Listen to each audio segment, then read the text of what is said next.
All right, we're live. Good evening, ladies and gentlemen.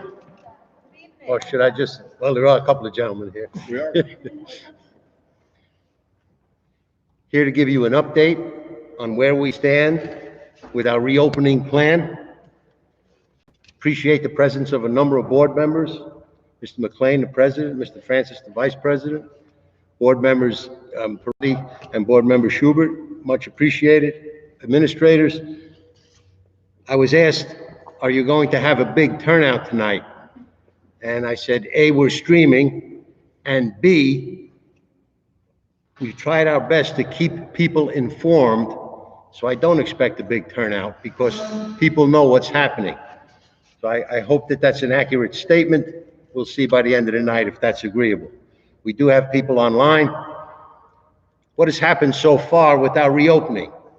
A, we've been quite successful in the fact that we've been very, very careful medically, perhaps, in the opinion of some, too careful, because we still are insisting on 72 hours before a child comes back to school if he or she has symptoms, even if they're negative, tested, or whatever. But we did start the year out with first graders in and everyone else on either a virtual or A and B hybrid. Since then, we've returned all kindergarten students of families who want to come. We still have virtual kindergartners and virtual first graders, but all other students at Durban, including the preschoolers, all are in on an everyday basis. We extended that to our senior class starting a few days ago. Last year at graduation time, I got to interact a significant amount with the senior class, and it was rather crushing for me to hear the fact that the kids had had a year of their life, or a portion of the year of their life, ruined by circumstances way beyond their control. So I'm trying to give the current seniors a little bit of life to their year, and some are still virtual, many have come back, some still remain on A and B. And also, we feel that they will be a good example for the high school. It's not easy to have experienced a high school under one type of environment and then come back to a totally new one. We believe our seniors, they've been doing a great job since Monday, but we believe that they're mature enough to tackle this, and so far they've proven us right. So they can lead the way for hopefully more high schoolers to come in the near future, and we'll talk about that. So that's our status quo, and we have some upcoming moves that we're going to make in the very immediate future. We'll share those with you. A, at Tulsa Trail, we are installing desk dividers. Some call them sneeze guards. They come by very many different names, but we've installed them in the kindergartens at Durban, found to be successful. We have 4 classrooms at Tulsa that already have them installed. Those were extras from Durban. We ordered 260 more from a company in Wisconsin. The company has shipped those dividers. We should get them on Monday of next week, and it'll take 2 days to put them in. So I am very hopeful that I will make an announcement next week that all second and third students can return on Thursday. And we should clarify, when we say that they will return, or when we say that the high schoolers will return, remember, they had the option to be fully virtual. Everyone always has the option to be fully virtual, and previously they had the A and B week cohorts. Now there will really be 3 options. So there'll be the option to be fully virtual. We will not take that away from you as long as the governor allows us to continue with that. There'll be an A-B week option and a fully attending in person every day. So if you're a parent that feels the A-B week has been working for you, we would invite you to continue to do that. Second major announcement has to do with special education children. Any child who is classified with a special education classification will be invited back to school beginning on Tuesday of next week. Now, why not Monday? The answer is Monday is an in-service day for teachers. There will not be students and there will not be classes virtually, physically, or otherwise. It'll be an in-service day for teachers. That's Monday, this coming Monday, the 12th. And while we're talking about dates, Election Day is a completely virtual day. So I know this gets to be confusing. Election Day, teachers have the option to teach from school.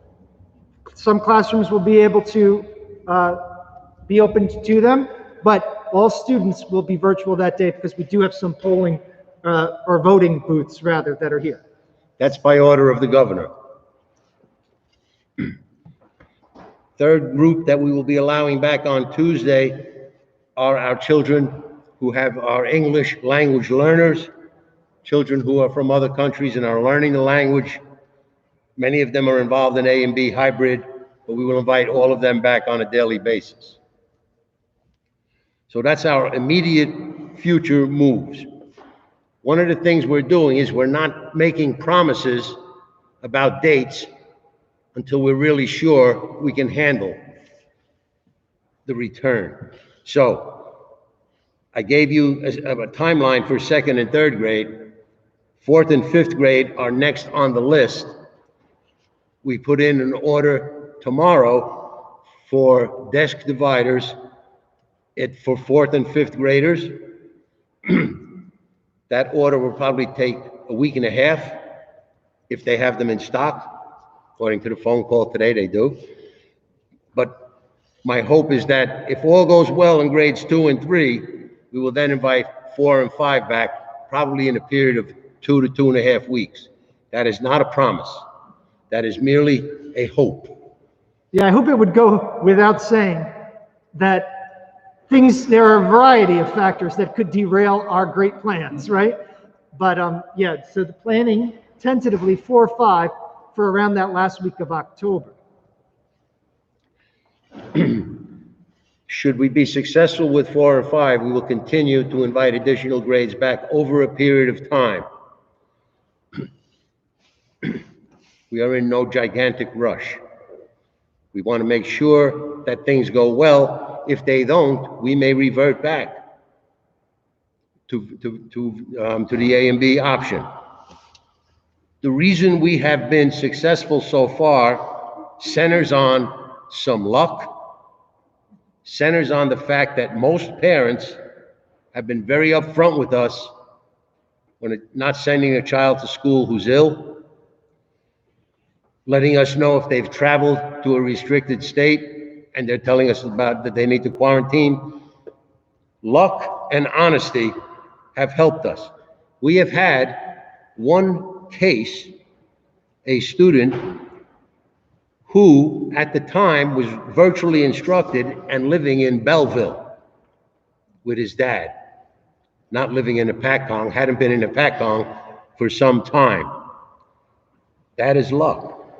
You read the papers, you know many of our sister schools have closed down for 2 weeks for various circumstances related to the virus. We have been lucky. We're doing our best to set up that luck, but something may happen and we may be forced to take a step back at some point. And we should say, I sometimes get these questions from parents. They'll see something that happened in another district and they'll say, wait, didn't something similar like that happen here? Why didn't the Department of Health tell us what they told them? And I just want to be very open and honest with you. Whenever we have a situation, we have to call the Department of Health. We call the Department of Health, and they give us an answer based on a variety of questions they ask us. So anything that you read in the paper or hear on Facebook or hear from a friend might sound exactly like our situation, but I can promise you, Art and I don't talk to each other and say, Should we stay open? Should we close? How do you feel about this? We always take our recommendations directly from what they tell us at the Department of Health. Sometimes that may appear to be not consistent from the mouths of the Department of Health. We sometimes feel that frustration too, because we try to predict it. But as long as this is still happening, we must contact the Department of Health for clarification, and they ultimately make the decision on their recommendation, and we do not ignore their recommendation. The Department of Health has been overwhelmed, but has been very good in providing us information, with the one caveat that sometimes it's not consistent. But they have a state epidemiologist who the local departments call. They're not always the same epidemiologist, so it's understandable that on occasion you may not get consistent information from the Department of Health. But generally speaking, they've been very helpful. Interestingly, we were being extra cautious when we first opened. We had 4 probable worries in each of the 4 schools the first 4 days of school. As I said, we're being overcautious. I also believe that parents now understand the need not to send a child who has one of the listed symptoms to school, because now you're only going to get called and have the child picked up. We put in isolation rooms in every building. The school nurses have been outstanding. They've met constantly as a group, and I couldn't be more proud of that particular group. If your child is coming back to school, transportation information is on PowerSchool. In the parent portal, you click to transportation, and the bus stop and time will be there. Please remember that buses are only picking up a small number of students at this time, because many parents have opted to drive kids in. So the times, you might want to get there a little early until we get back to a normal circumstance.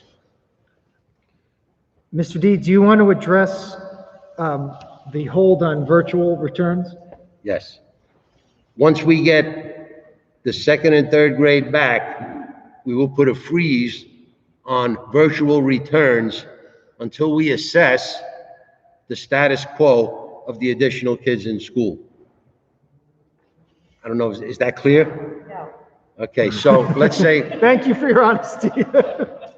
my child is on full virtual, and he's in 3rd grade, and 2nd and 3rd grade come back. There's an opportunity for me to send him back, but once they're back, we're freezing the return of those kids until we assess where we are with the with the return of the other children. If you're full virtual now and you want to come back, that's fine. If you choose to stay full virtual, it's frozen for a short period of time. Thank you. Thank you. And when we say, just as a point of clarification, and everyone probably knows this, but we sometimes refer to coming back full time. I should be more careful about how I say that, because the truth is that just means coming back every day. Full time might have you might hear that as full days, but we're not prepared to go back to full days at this point. For the foreseeable future, we must continue to do the early dismissal schedule. The difficulties of offering phys ed and lunch are simply too overwhelming for our school to tackle that at this point. There's an added difficulty that now the weather is getting colder, and so we don't even really have the opportunity to offer phys ed outside a month from now, which will further complicate that. I know that's an inconvenience for many families. Trust me, I have 2 little kids also of my own, and my wife is not pleased. But it is simply what we're dealing with right now, and I ask for your continued patience. But you're understanding that if I ever say full-time for the foreseeable future, it just means 5 days a week and not an alternating week. There are a couple of related items to the pandemic that I need to address. I addressed them in my note today. A, immunization. We still have students who are lacking required immunization. We have no choice. The Department of Health will audit us very soon. If we have kids in school who don't have the proper immunizations, we are written up and have to put forth a significant lack of compliance corrective plan. You're going to get a notice, and there are probably 20 kids in the district right now who don't have the immunizations up to date. They need to get them up to date or they will not be allowed back in school. That's drastic, but it's nevertheless, in the time of a pandemic, vital. Another issue that has come up, I've mentioned that the nurses have been great. We've hired a number of new nurses in recent time, and they go by the book. The law says that a student physical must be on hand in the school. It doesn't matter how old it is, we need a physical. That has not always been checked in the past. There are very few, but some students who haven't had a physical done since they've either transferred in or started, most being transfers.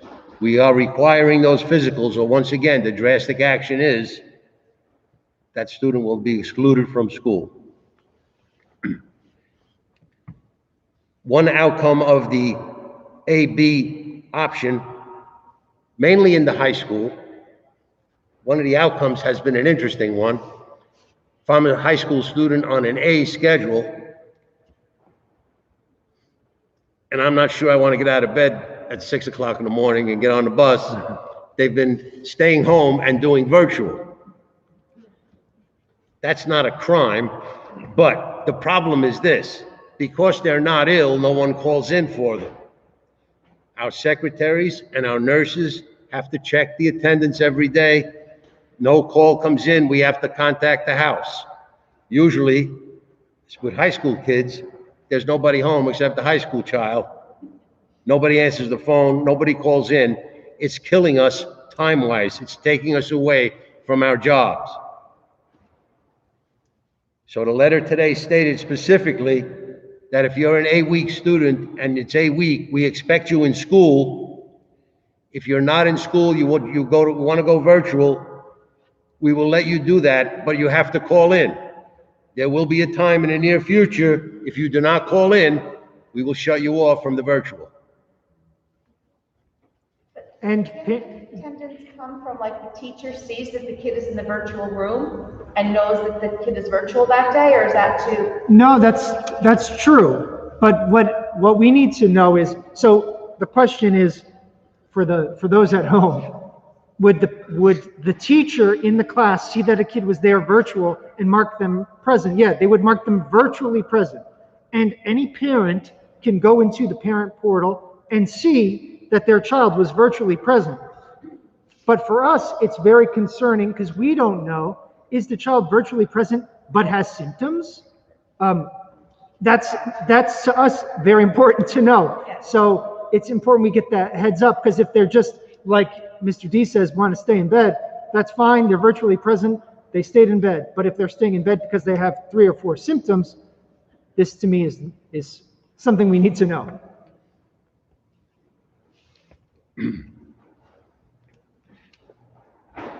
Many parents have been affected by child care costs. There is a relief program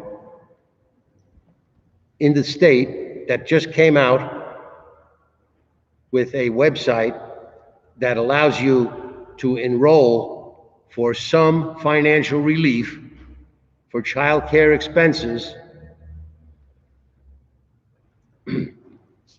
It's a long website link. I'm going to state it though.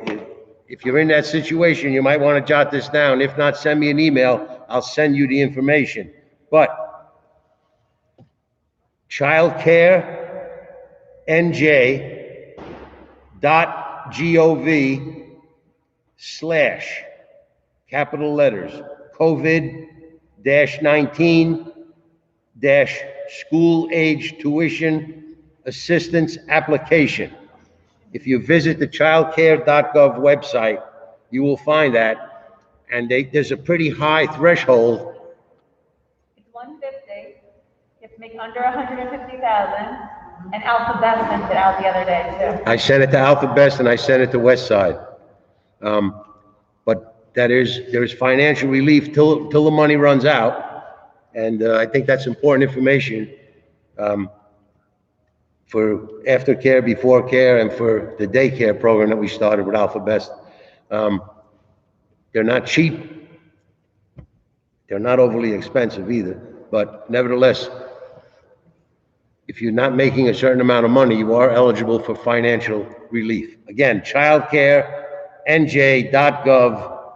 That should get you to the website where the school-age tuition assistance application exists.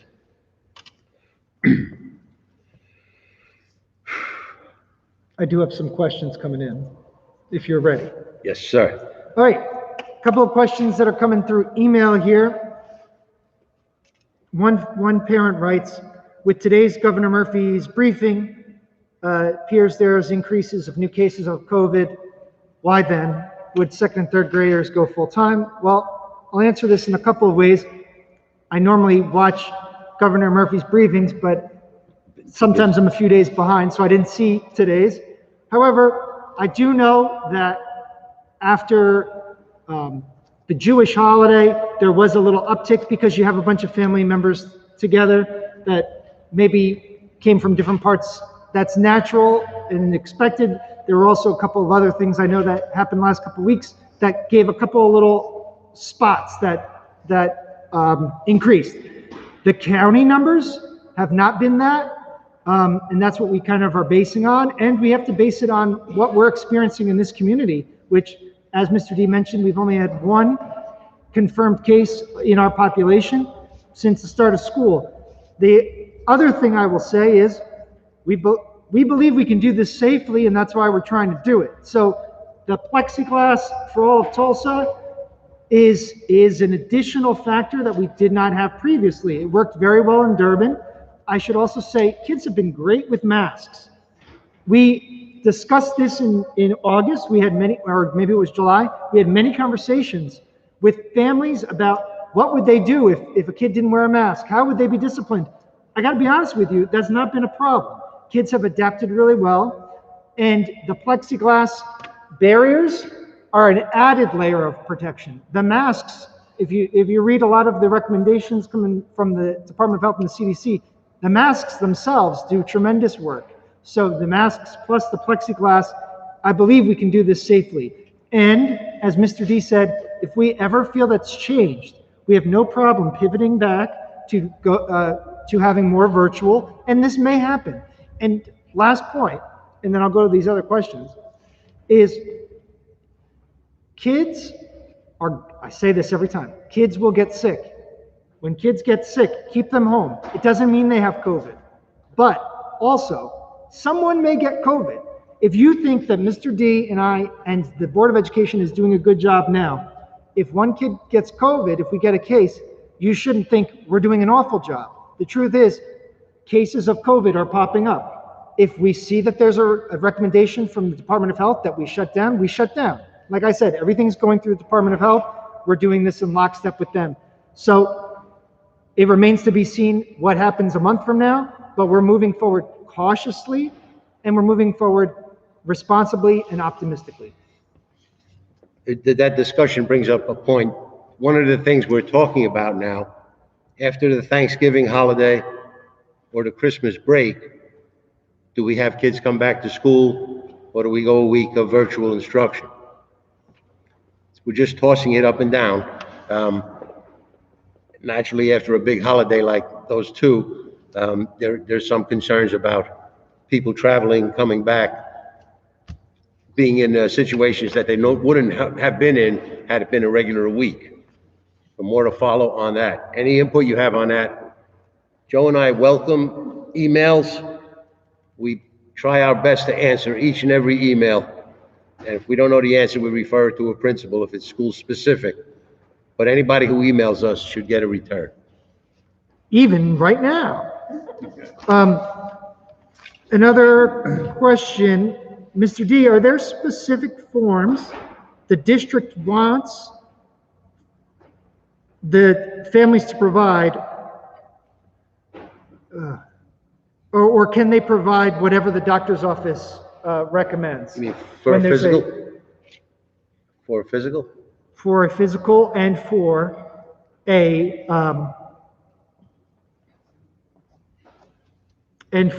doctor's note, if they're out. The doctor's note is a doctor's note regardless of the form it's in. Okay. The physical form is probably on the website under the medical information. I'm almost sure it is. The reason we ask the form be consistent, so for example, we're going through athletic physicals for the winter seasons. And our form will identify things such as a child has had asthma. That gives us a clue as to whether or not a kid needs an asthma plan so that he or she can participate in the winter sports. The form is pretty thorough. So that's the form we prefer, the one that's on the website. I would be embarrassed if it's not on the website, but I would also bet a month's pay it is. Are there any questions from folks here physically present? Yes. You said you're putting the plexiglass up, right? But the kids still have to wear masks inside the room. Like, what? Aren't they the same? Like, why do we need the plexiglass? I know you said it's double barrier, but really, is it really? Could you read it? Yeah, so the question is, and if I misrepresent, please tell me, if they're wearing masks, why then plexiglass as well?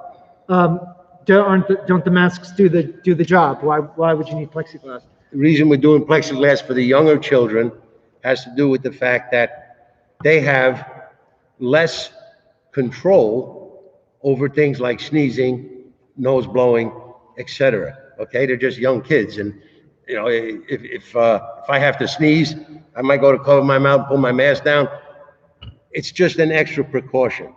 Okay, we have searched the country for dividers that are well put together but not overly expensive, and fortunately the government has given us money to help with the costs that we're putting forth for preventive items related to COVID. So at some point we will stop with the dividers. High school kids are too big. They also move classes. It's probably unlikely that we'll have dividers for grades 6, 7, 8, 9, 10, 11. But the little ones, they stay right next to their peer for multiple hours, while the older kids will be there for much shorter time. But your point is, I understand your point. I think another piece of it is, and I don't think this is a bad thing, but I think some people just also feel much more comfortable sending their child knowing there's a second layer of protection. I saw the kids in Durban with the plexiglass, and I got to be honest, I was surprised at how it really went well. It allows them to do some other things, which also is a little bit different. For example, there was a class I watched recently where these were little ones. They were drawing pictures and they were making stories. And then there was a time in the lesson where they could share their story with a neighbor and talk to them about it. When the plexiglass was there, they were able to go like this and have a conversation like this. Without it, I know that many of the teachers were very nervous about them turning and facing each other. And I just thought, it's something so simple, but turning and facing and sharing their work with each other and talking was a really touching thing for me, but maybe I'm just getting soft. I don't know. One second, I'll be right with you. Joe, you've got a question over there in a minute. Yeah. I've mentioned this every meeting we've had.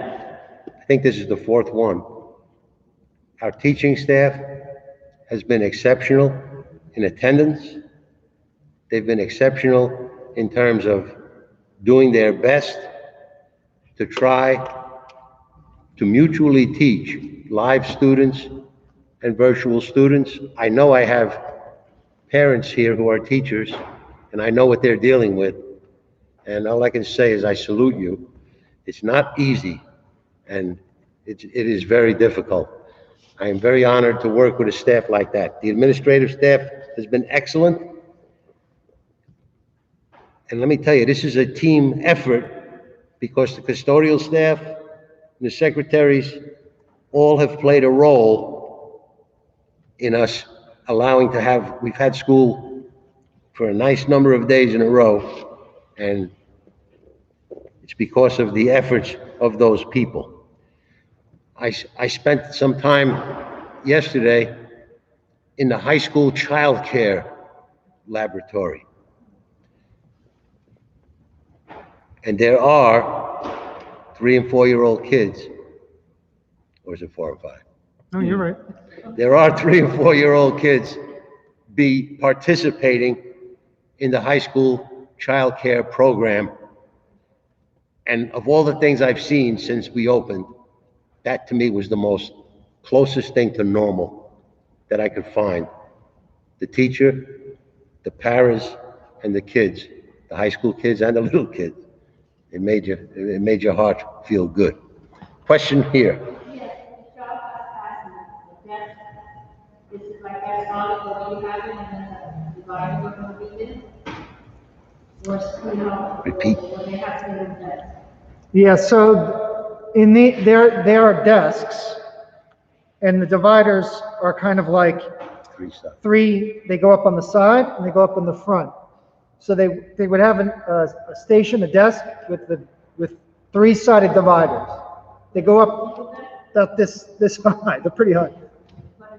Yeah, They also work on tables. Some teachers use tables. They're functional on tables.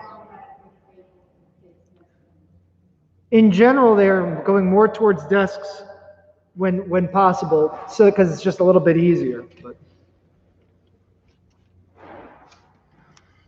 yep. Sorry, another question. How come you're gonna offer, when the kids go back to school, why are you gonna offer them to still choose A or B? Don't you think it's hard on the teachers already, like manage everything? And it's easier to say, oh, this kid is always virtual, and now they all have to come in. Like, isn't it like, go just all virtual? And then if you can, like, if the parent wants them to still stay home, then. The A and B choice, They're doing so much. the A and B choice remaining is part of looking at the whole picture. So we have families where all the kids go to school on A week, and then the older kid watches the kids on B week. Until all classes come back, that presents a problem for a lot of families. So at some point in time in the future, we will say virtual or live, but not until we get all classes back for the 4-hour day. Part of the teachers, like big attendance for like. I'm sorry, I cannot hear you. No, It you're. seems like it's hard on the teachers, they take in attendance for a lot longer than they normally do. Like, are you here? Are you here? Did that person sign on? Somebody look at me.